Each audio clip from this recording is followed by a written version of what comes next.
नमस्कार माझ्या सर्वांना. मी शिवानी. गावाकडच्या स्वादमध्ये आपलं खूप खूप मनापासून स्वागत आहे. तर आज मी तुमच्यासोबत शेअर करत आहे रस्सम वड्याची रेसिपी.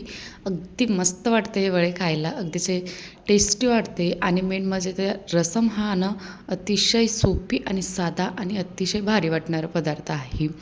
तर मेन म्हणजे बनवणं सोपी आहे यामध्ये सगळं काही. आपल्याला सांबार वगैरे बनवायला कसं थोडासा वेळ लागतो, भाज्या वगैरे हे करतपर्यंत, चिरतपर्यंत आणि टाकतपर्यंत. यामध्ये तसलं काहीही करायची आवश्यकता नाही आहे.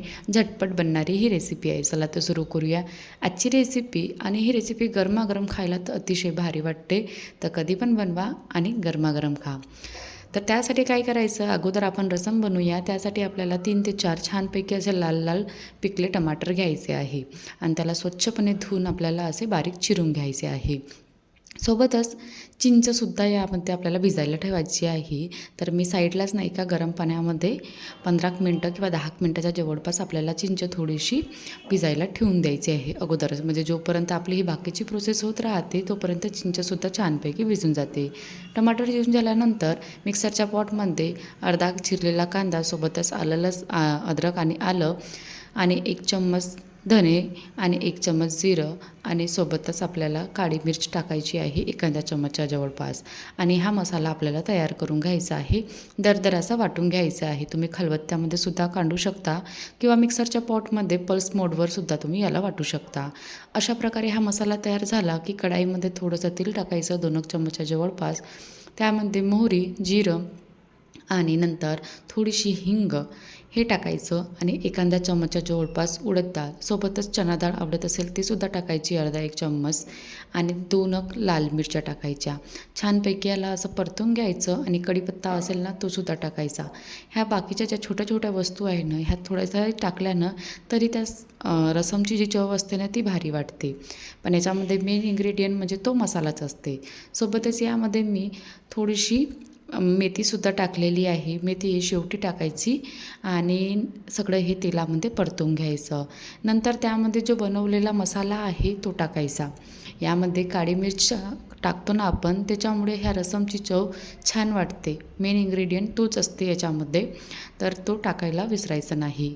मसाला छानपैकी तेलामध्ये शिजला की यामध्ये आपल्याला चिरलेले टमाटर टाकायचे. यामध्ये टमाटरची क्वांटिटी जास्त असते म्हणून याला रसम असं म्हटलं जाते. सांबारामध्ये पण आपण टाकतो, बट यामध्ये सांबार बनवताना आपण भाज्या वगैरे जास्त यूज करतो. यामध्ये भाज्या वगैरे जास्त यूज करायची गरज नाही आहे.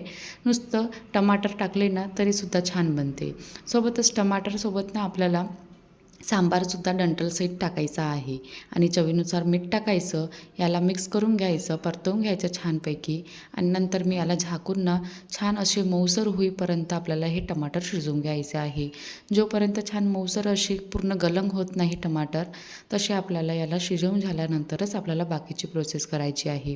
तर थोडेसे मला थाडे वाटले, म्हणजे थोडेसे कडक आहे, तर मी याला आणखी 1-2 मिनटं शिजवून घेते आणि नंतर यामध्ये मसाले टाकायचे आहे. मसाल्यामध्ये काही नाही, फक्त 1 चम्मच काश्मीरी रेड चिली पावडर टाकायचं.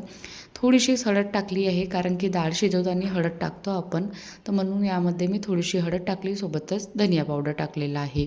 मीठ अगोदरच टाकलं होतं तर मीठ टाकण्याची आवश्यकता नाही आहे. बट नंतर रसम बनवल्यानंतर सपोज मिठाची गरज असेल ना तर चवीनुसार मीठ टाकायचं. सगळं मिक्स करून झाल्यानंतर यामध्ये जे इमलीचं पाणी तयार केलेलं होतं आपण ते सुद्धा टाकायचं त्यामध्ये. आणि ही शिजलेली डाळ आहे, तुवरची डाळ ना अगोदरच कुकरमध्ये छानपैकी अशी पूर्ण मेल्ट होईल बा, चांगली पूर्ण एकसारखी होईल बा अशी शिजवायची आहे. आणि ही कमीत कमी 2 कपच्या जवळपास होती. तर ती डाळ टाकली आणि यामध्ये सोबतच मी गरम पाणी टाकायचं आहे. थंड पाणी नाही टाकायचं, गरम पाणी टाकायचं. डाळीपेक्षा पाण्याचं प्रमाण हे जास्त ठेवायचं कारण की रसम हा थोडासा पातळ असतो, सांबार हा थोडासा दाटसर असतो. तर यामध्ये आपल्याला रसम बनवायचा आहे तर पाणीसुद्धा जास्त टाकायचं. तुम्हाला जितक्या प्रमाणामध्ये म्हणजे दाटसर आवडत असेल ना तितक्या प्रमाणामध्ये किंवा पातळ आवडत असेल तसं तुम्ही पाणी टाकू शकता तुमच्या आवडीनुसार. बट मी यामध्ये 2 कपच्या डाळीच्या हिशोबाने कमीत कमी 3 ते 4 कप मी पाणी टाकलेलं होतं यामध्ये. आणि नंतर गुळाचा खडा टाकायचा थोडासा, बरोबर टेस्ट मेंटेन करण्यासाठी.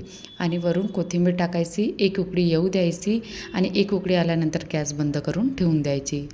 रसम तयार झालेला आहे. तर ही डाळ मी पूर्ण ओव्हरनाईट भिजायला ठेवली होती 2 कपच्या जवळपास, म्हणजे अर्धा किलो डाळ आहे ही आणि कपाने 2 कप असल्यासारखी आहे. तर हिला 2-3 पाण्याने स्वच्छ धुवून घ्यायची. नंतर मिक्सरच्या पॉटमध्ये टाकून आपल्याला हिला बारीक करून घ्यायचं आहे. बारीक करताना तुम्ही 2 चमचा जवळपास पाणी टाकून हिला बारीक करू शकता आणि नंतर ही आपल्याला रवाळ अशी डाळ बारीक करून घ्यायची आहे. खूप जास्त अशी मोठे मोठे डाळीचे कण राहील बा असं नाही करायचं आहे आणि खूप जास्त अशी पातळसुद्धा नाही करायची आहे. खूप जास्त अशी बारीकसुद्धा नाही करायची आहे. थोडासा रवाळ टेक्स्चर राहील बा अशी आपल्याला ही डाळ बारीक करून घ्यायची आहे.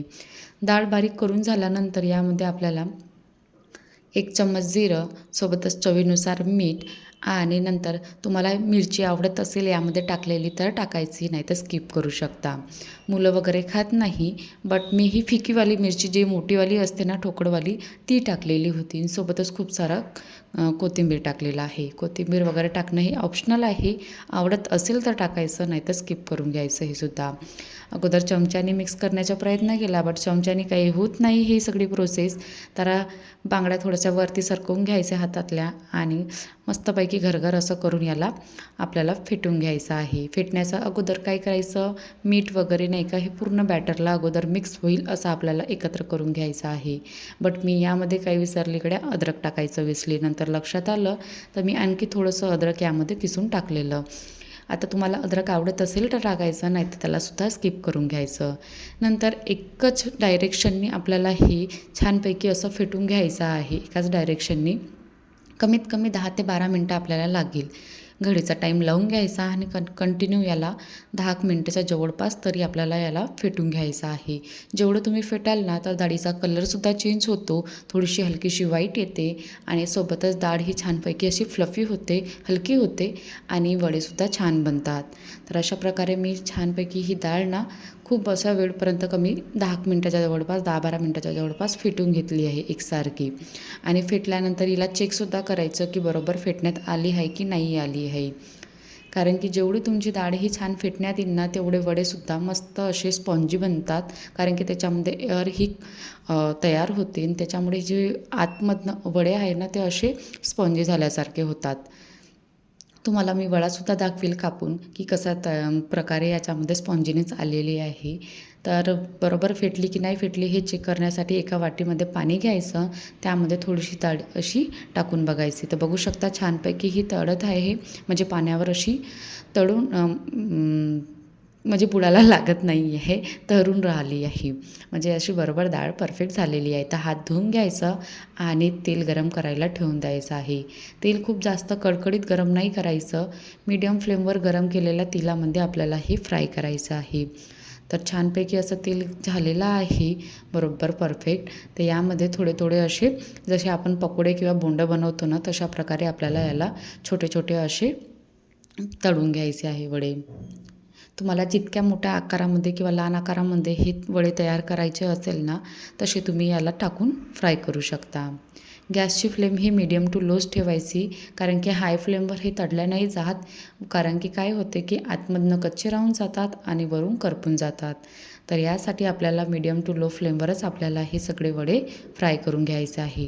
टाकल्यानंतर एखाद्या मिनटाच्या नंतरच आपल्याला याला हलक्या हाताने अगदी फक्त खालून असं वड्याचा खालून असं टच करायचं आहे चम्मच आणि याला पलटवून घ्यायचं आहे. खूप जास्त असं चमच्याला त्यामध्ये म्हणजे फुटेल बा असे वडे असं बिलकुल आपल्याला याला हे नाही करायचं आहे, हलवायचं नाही आहे.